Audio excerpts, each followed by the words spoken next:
Big boss Malayalam season 4ന്റെ 7ാമത്തെ ആഴ്ചയിലെ voting അവസാനിക്കാൻ ഇനി മണിക്കൂറുകൾ മാത്രം ബാക്കി നിൽക്കുമ്പോൾ ഇന്ന് രാവിലെ 10:30 വരെയുള്ള വോട്ടിംഗ് റിസൾട്ടാണ് ഓഷ്യാനിക് മീഡിയ പുറത്തുവിടുന്നത്. ഒന്നാം സ്ഥാനത്ത് അജയനായി റോബിൻ തുടരുകയാണ് 42,11,342 വോട്ടുകളുമായി. രണ്ടാം സ്ഥാനത്ത് ബ്ലസ്ലിയും വളരെ ശക്തമായി മുന്നേറുകയാണ് 39,04,313 വോട്ടുകളുമായി. എന്നാൽ മൂന്നാം സ്ഥാനത്താണ് വളരെ ശക്തമായ മത്സരം നടക്കുന്നത്. ഓഷ്യാനിക് മീഡിയയുടെ തന്നെ ഇന്നലെ പുറത്തുവിട്ട വോട്ടിംഗ് റിസൾട്ടിൽ ജാസ്മിനായിരുന്നു ദിൽഷയുടെ കയ്യിൽ നിന്നും മൂന്നാം സ്ഥാനം തട്ടിയെടുത്ത് മുന്നേറിയത്. എന്നാൽ ഒരു രാത്രി കഴിഞ്ഞപ്പോഴത്തേക്കും ജാസ്മിനിൽ നിന്നും മൂന്നാം സ്ഥാനം തന്റെ കൈകളിലാക്കി ദിൽഷ 35,88,642 വോട്ടുകളുമായി തിരിച്ചു വന്നിരിക്കുകയാണ്.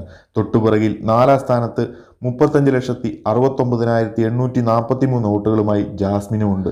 3ഉം 4ഉം സ്ഥാനങ്ങളാണ് ഓരോ നിമിഷവും മാറിക്കൊണ്ടിരിക്കുന്നത്. അടുത്തത് അഞ്ചാം സ്ഥാനത്ത് 32,98,244 വോട്ടുകളുമായി റോൺസനും, ആറാം സ്ഥാനത്ത് 32,69,488 വോട്ടുകളുമായി നിമിഷയും നിലയുറപ്പിച്ചിരിക്കുകയാണ്. വോട്ടുകളുടെ കാര്യത്തിൽ ഏറ്റവും പുറകിൽ നിമിഷയാണ്. എന്നാൽ തൊട്ടു മുന്നിലുള്ള റോൺസനും ഇതുവരെയും സുരക്ഷിത സ്ഥാനത്താണെന്ന് ഉറപ്പിക്കാറായിട്ടില്ല. ബിഗ് ബോസ് മലയാളം സീസൺ 4ന്റെ ഏറ്റവും പുതിയ അൺഒഫീഷ്യൽ വോട്ടിംഗ് റിസൾട്ടിനും എപ്പിസോഡ് റിവ്യൂസ് അറിയാനും ചാനൽ സബ്സ്ക്രൈബ് ചെയ്യുക. അഭിപ്രായങ്ങൾ കമന്റ് ബോക്സിൽ അറിയിക്കുക.